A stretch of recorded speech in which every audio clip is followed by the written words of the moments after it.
आज मुझे भारतीय जनता पार्टी को बड़ा नुकसान होते हुए दिखाई दे रहा है। लेकिन विपक्ष इसको किस प्रकार से फायदा उठाता है, विपक्ष की क्या रणनीति है, ये भी देखने वाली बात है। क्योंकि विपक्ष भी जिस प्रकार से इस मामले पे एकजुट होना चाहिए, जिस प्रकार से मुखर होना चाहिए, वो मुखर दिखाई दे नहीं रहा।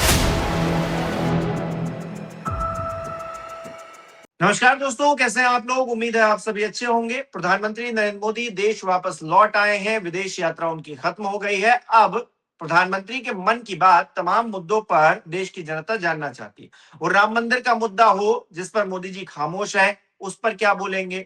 इसके अलावा तमाम जो भ्रष्टाचार के मामले निकलकर सामने आ रहे हैं, रोड बही जा रही है, एक्सप्रेसवे टूटे जा रहे हैं, उसको लेकर उनका क्या कहना है। कॉकरोच जनता पार्टी कह रही है कि भाई 20 तारीख को चूंकि पार्लियामेंट शुरू हो रही है, उसी दिन हम जो है एक मार्च निकालेंगे, शांतिपूर्ण तरीके से ये मार्च निकालेंगे। तो छात्रों के भविष्य को लेकर प्रधानमंत्री का क्या कहना है। जो महंगाई बढ़ रही है, आम जनता त्रस्त है, उसको लेकर क्या कहना है। एथेनॉल मिक्स जो पेट्रोल बेचा जा रहा है, जिससे गाड़ियां खराब होने का दावा किया जा रहा है, उसको लेकर प्रधानमंत्री के क्या विचार हैं। क्योंकि इन सारे मुद्दों पर मोदी जी खामोश हैं, कुछ नहीं बोल रहे हैं। क्या वो बोलेंगे भी, और अगर बोलेंगे तो क्या बोलेंगे, इसको लेकर बातचीत करेंगे। केपी मलिक जी वरिष्ठ पत्रकार हमारे साथ जुड़े हैं। सर, बहुत बहुत स्वागत है आपका। बहुत बहुत धन्यवाद हिमांशु जी, आपका भी और आपके दर्शकों का बहुत बहुत आभार, धन्यवाद। अच्छे अच्छे कमेंट वो कर रहे हैं, हमारी हौसला अफजाई कर रहे हैं। और मैं आशा करता हूँ, उम्मीद करता हूँ कि इसी तरह से हौसला अफजाई करते रहेंगे, ताकि हम लोग जोश और जज्बे के साथ नई नई खबरें लाते रहें और हिम्मत जुटाते रहें। गलत की बोलने के लिए, डकैती के गलत के लिए बोलने के लिए, चोरी के लिए बोलने के लिए, सरकार की खिलाफत करने के लिए हमें जो है जोश और जज्बे के साथ तभी बोल पाएंगे जब दर्शक हमारा हौसला बढ़ाएंगे। तो इसीलिए मैं एक बार पुनः प्रार्थना करता हूँ कि जो लोग खाली देख लेते हैं वो कुछ कमेंट भी डालें, तो उससे हमें कई सारी चीजें जानकारी मिलेंगी। हमारे स्तर पे जितनी हम जानकारी जुटा सकते हैं, जो खबरें आती हैं वो तो आती ही हैं। दर्शक भी अपने सुझाव और कमेंट करेंगे तो उससे भी हमारा थोड़ा अच्छा रहेगा, मुझे ऐसा लगता है। जी जी सर, मोदी जी का पता नहीं चल रहा है क्या करेंगे क्या नहीं करेंगे, क्योंकि बोलते तो है नहीं। मोदी जी हर मुद्दे पर चुप हो जाते हैं। उनकी चुप्पी ही अपने आप में एक सवाल खड़े कर देती है मुद्दे से अलग। तो मोदी जी अब चूंकि आ गए हैं विदेश यात्राओं से, कुछ लोग तो कह रहे हैं कि मोदी जी भारत में यात्रा करने आते हैं, बाकी जो है बाहर वो परमानेंट रहते ही हैं। वो भूपेंद्र यादव का मामला हो, वो तमाम भ्रष्टाचार के मामले जो निकल कर सामने आ रहे हैं मध्य प्रदेश से, वो मामला हो, या फिर राम मंदिर का, उससे बड़ा तो कोई मामला हो ही नहीं सकता। मोदी जी कुछ बोलेंगे, मोदी जी कुछ करेंगे, या फिर अमित शाह जी अंदर ही अंदर सब कुछ हैंडल कर लेंगे और मोदी जी जो है खामोश रहेंगे। और कल को जब उत्तर प्रदेश में चुनाव होगा तो एकदम से आएंगे यहाँ पर और अखिलेश यादव ने ये किया, कांग्रेस ने ये किया, ये कहकर सारे मामले को खत्म कर देंगे। यही प्लान है क्या इनका। देखिए हिमांशु, अगर आप प्रधानमंत्री मोदी की बात करें तो प्रधानमंत्री मोदी के पास अमेरिका, ईरान और इसराइल से लेके भारतीय जनता पार्टी के एक विधायक तक का मामला है। अब उनको सारी चीजें देखनी है जो इसके बीच में आती है। उनको पार्टी भी देखनी है, पार्टी का अध्यक्ष जो बनेगा उनको अपनी पसंद का बनाना है।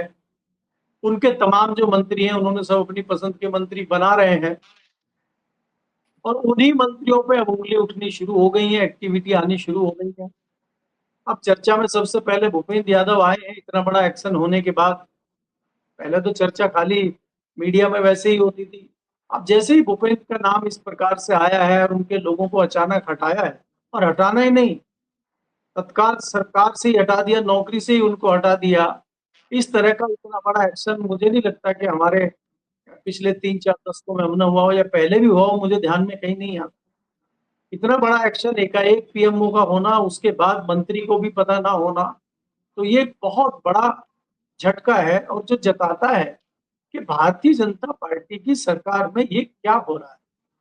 और ये जो हो रहा है, अगर आप इसका बारीकी से आकलन करें, मोदी जी की 2014 से 19 की सरकार हो, 19 से 24 की सरकार हो, कभी कोई इस तरह के चर्चे, इस तरह की बातें हुई नहीं। ये 2024 के बाद लगातार चीजें हुई हैं। और अगर आप विपक्ष के नजरिए से इस बात को देखते हैं, बीच बीच में राहुल गांधी ने कई बार इशारा इस तरह का किया है कि हमें जो है अंदर से सूचनाएं आने लगी हैं घोटाले घपलों की, गड़बड़ियों की, बहुत सारी चीजों।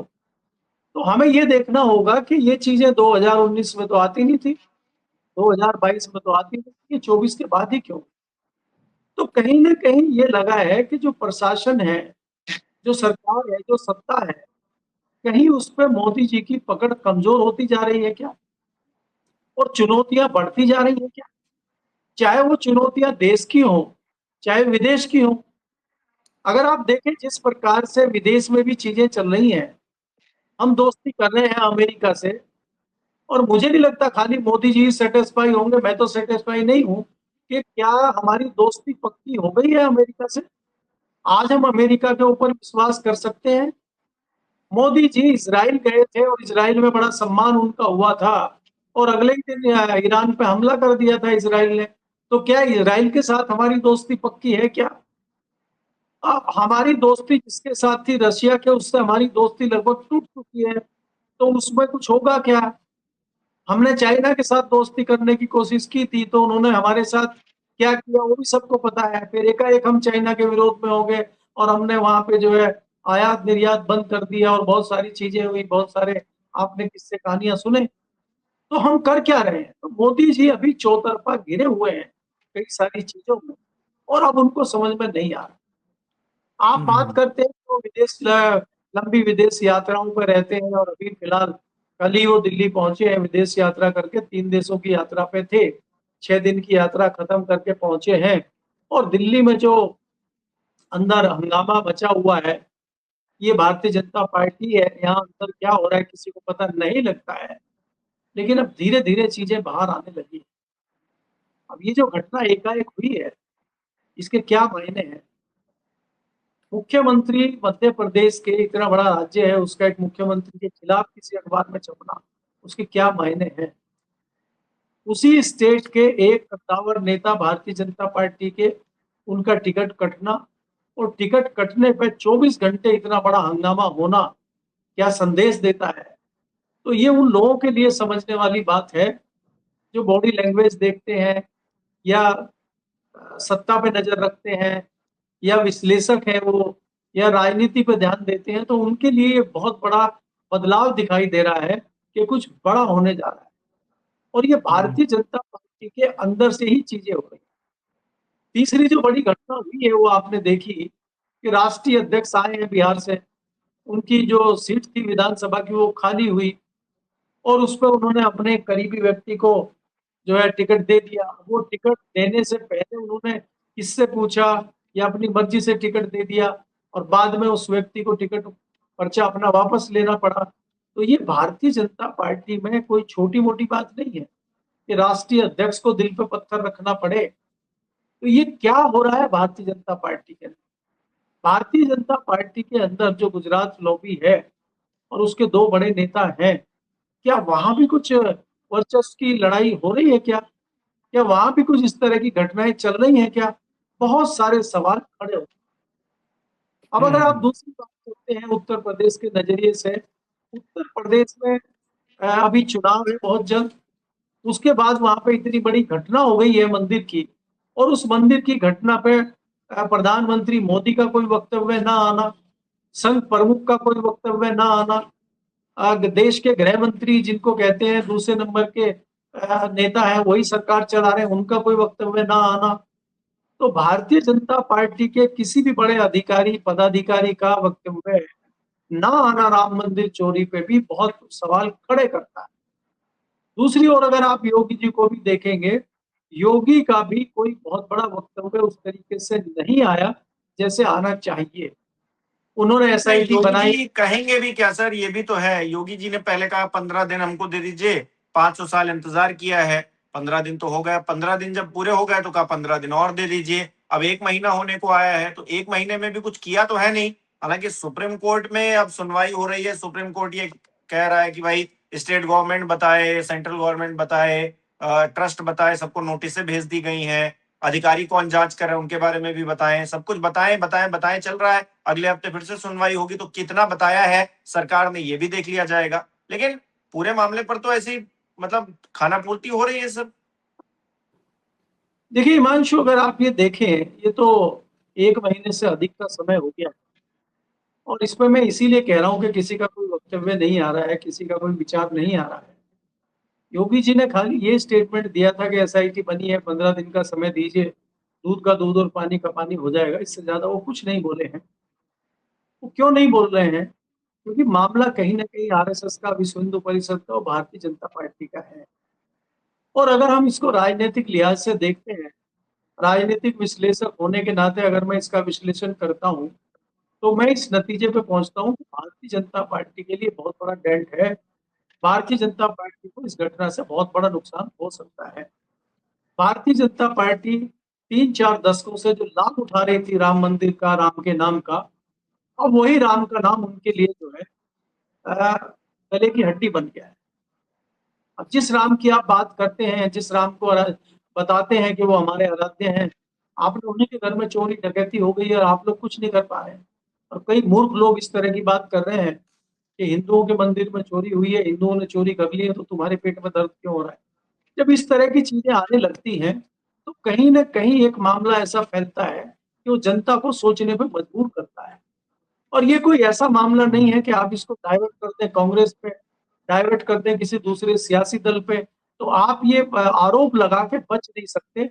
इसलिए मुझे दिखाई दे रहा है कि भारतीय जनता पार्टी को इसमें बड़ा नुकसान हो सकता है। और इसका आभास प्रदेश के मुख्यमंत्री योगी आदित्यनाथ को भी है और केंद्र की जो भारतीय जनता पार्टी है उसको भी है। इसीलिए इस पर बड़ा फूक फूक के कदम रखा जा रहा है। एक तो ये पहलू है। दूसरा पहलू ये है इसका कि ये तो हो गया। अब इसमें जो लोग फंसे हुए हैं, जो मेन लोग फंसते हैं, उनको बचाना भी बड़ी चुनौती है। अगर ये नहीं बचते हैं तो रायता ज्यादा फैलता है, क्योंकि जो फंसेंगे वो छोड़ेंगे नहीं किसी को, क्योंकि तार लंबे फैले हुए हैं, तार दूर तक जुड़े हुए हैं। अगर एक चिंगारी कहीं से आएगी तो फिर वो इस तरह से होगा जैसे वो आप दिवाली में देखते हैं, एक बम में आग लगता है और जब तक वो पूरी लड़ी नहीं जल जाती तब तक शांति होती नहीं है। तो कहीं अगर एक लड़ी में अयोध्या से आग लग गई तो फिर वो लास्ट तक पहुंचेगी, कहाँ तक पहुंचेगी? वो कर्नाटक तक जाएगी, दिल्ली तक जाएगी या गुजरात तक जाएगी? उसका अंदाजा आप बखूबी लगा सकते हैं। तो इसलिए इसमें बहुत के कदम रखा जा रहा है। और ये मैं तो इसको मान के चलता हूँ कि ये सब लिंगर ऑन की बात है। धीरे धीरे जैसे आपने देखा पिछला 1.5 महीना गुजर गया है, इसी तरह धीरे धीरे समय बीतता जाएगा और बीच में कोई नया इशू आ जाएगा, उत्तर प्रदेश के इलेक्शन आ जाएंगे, कोई नई घटना हो जाएगी, तो हम लोग उधर डाइवर्ट हो जाएंगे और कह देंगे भाई वो एसआईटी जांच कर रही है, मंदिर का मामला चल रहा है, सुप्रीम कोर्ट में है। अभी देखिए आप टल गया, 20 तारीख को होगी दोबारा सुनवाई। 20 के बाद फिर ये होगा भाई 17 अगस्त को सुनवाई होगी, फिर बोलेंगे नवंबर में होगी, फिर दिसंबर में, फिर 2027। ये तारीख पे तारीख चलती रहेगी और मामला धीरे धीरे ठंडा पड़ जाएगा। तो ये प्रक्रिया सरकार की है। कोर्ट उसमें क्या करेगा? कोर्ट का काम है, जब फाइल आती है, कागज आते हैं, तो कागज कागज का काम करते हैं। धरातल पे जो हो रहा है वो किसी को नहीं पता। इसका तत्काल मैंने जो आपको बताया कि तत्काल मुझे भारतीय जनता पार्टी को बड़ा नुकसान होते हुए दिखाई दे रहा है। लेकिन विपक्ष इसको किस प्रकार से फायदा उठाता है, विपक्ष की क्या रणनीति है, ये भी देखने वाली बात है। क्योंकि विपक्ष भी जिस प्रकार से इस मामले पे एकजुट होना चाहिए, जिस प्रकार से मुखर होना चाहिए, वो मुखर दिखाई दे नहीं रहा। वो अपने मुद्दों में उलझा हुआ है, वो अपने अपने अलग अलग मामलों में उलझा हुआ है। तो विपक्ष कहीं एक साथ एक मोर्चे पे खड़ा हुआ नहीं दिखाई देता। तो ये सोच कर कम से कम भारतीय जनता पार्टी एक राहत की सांस लेती है। और भारतीय जनता पार्टी के पास टूल की तो कमी है नहीं, वो तो आपको पता ही है कि भारतीय जनता पार्टी के पास साम दाम दंड भेद, तोता मैना चील कौवे सब है, तो वो भी अपना काम करेंगे। तो ऐसे में भारतीय जनता पार्टी कितनी चिंतित हो, कितना नुकसान का सोचे, ये तो मुझे नहीं लगता कि इस पे वो बहुत ज्यादा चिंतित होगी।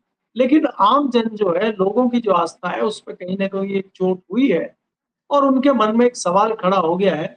और उस सवाल का जवाब फिलहाल तो भारतीय जनता पार्टी के पास नहीं है। आने वाले समय में कोई सवाल का जवाब मिल जाए, वो एक बात अलग है। जी। हम्म। अच्छा, ये सारी बातें सत्ता पक्ष की हो गई, उनकी कमजोरियों की हो गई। विपक्ष की भूमिका क्या देख रहे हैं इस वक्त, जब तमाम भ्रष्टाचार के मामले निकलकर सामने आ रहे हैं? राम मंदिर जैसा मुद्दा भी जो है अब जो है सवालों के घेरे में है। प्रधानमंत्री की चुप्पी है, हर तरफ से मतलब नेगेटिव खबरें आ रही हैं बीजेपी के लिए। विपक्ष की कोई भूमिका अब देख पा रहे हैं? क्योंकि मतलब खाली हम जीत जाएंगे इस भरोसे पर वो बैठे हुए हैं? देखिए हिमांशु, यहाँ फिर एक बार बीजेपी की तारीफ इसलिए करनी पड़ेगी कि बहुत अच्छे से मुझे याद है 10 साल की कांग्रेस की सरकार में सबसे ज्यादा होमवर्क भारतीय जनता पार्टी के लोग करते थे, क्योंकि भारतीय जनता पार्टी के कई सहयोगी दल हैं ऐसे जो रिसर्च करते हैं, काम करते हैं, बहुत अच्छा काम करते हैं।